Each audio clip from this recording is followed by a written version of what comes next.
straight into it. Reese Benjamin asks, rate Rehan Ahmed's debut on a scale of Simon Kerrigan to Shane Warne.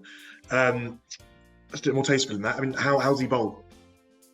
Well, I think Shane Warne took one for 150 on debut. People seem to remember it was in England, but it wasn't. I wish Simon Kerrigan had Ben Stokes as his captain. Anyway, because I thought I believed in Simon Kerrigan. I thought he was a good bowler. Had a bad day, didn't get another spell. It was already a one series. Don't know. Not sure he was captain brilliantly, but there we are. I thought Rehan Ahmed showed he had the weapons to suggest he can probably live at this level. I don't think anyone could have asked more. I was trepidatious about him. I didn't think he turned his. I don't think he turns his leg break enough, I suppose, was my worry coming into the game. But the benefit of that is his googly and leg break are very hard to pick. They're very, very similar. His googly turns quite a lot. His leg break turns just enough. I thought the 2 wickets he claimed were perhaps the best bowler's wickets, if that makes sense, of the day, where the batter was less culpable than some of the others. You know, I'm going to keep saying he's 18. I mean, I'm literally wearing shoes which are older than him, and I don't think anyone could have asked for more. So I still think you've got to be really, really cautious about what the future is. I don't know if you can play him in a one-man spin attack, but he's taken 2 wickets on debut, so actually he's done better than Kerrigan or Warne. Decent start for an 18-year-old. Nick Harrison says, isn't it great to see the much-derided Leicestershire help produce such a talent once again?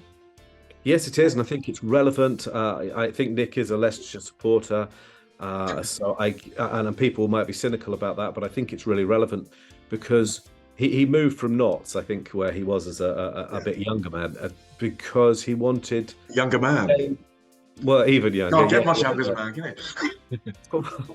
Well, 17 years. I mean, come on, you know this. I think that... like Stuart Broad, he would have gained, and James Taylor, he would have gained more cricket at a young age. I know he's only played 4 now first-class games, but he probably wouldn't have played that at Notts.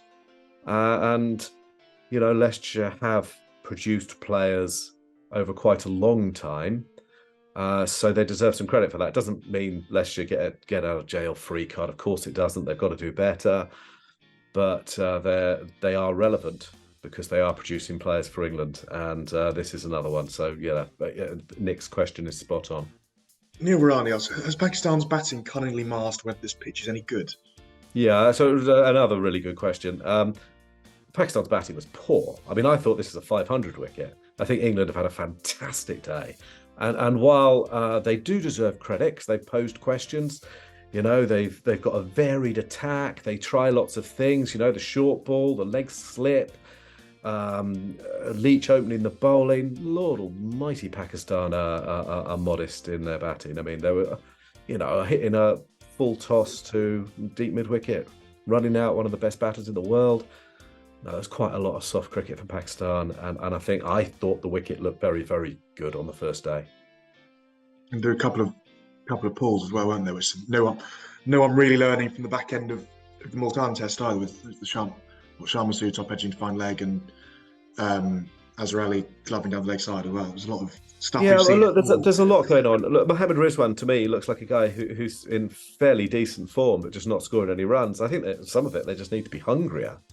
Why is Shah Masood? I mean, he's not picked to be an aggressor. Why is he playing the pull with 3 men out for the shot? Don't know. It's disappointing. The point, though, in the question, I think is spot on again. Very good questions today. Jack Rule asked, is it time for the light to be offered back to the batters? No, I don't think so.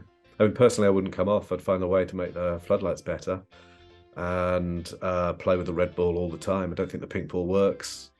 I think we got as far as we could anyway today, didn't we? 12:30. I think we did. I mean, they got a lot of overs in today. I mean, the weather was better, wasn't it? And England opened with a spinner. So I don't think it was a massive issue today. But no, I wouldn't offer it to the batters, because you know the gamesmanship that will come in, and also it can be relevant to the fielding side as well sometimes. But the umpires have to be a bit stronger about the light. They come off far too easily.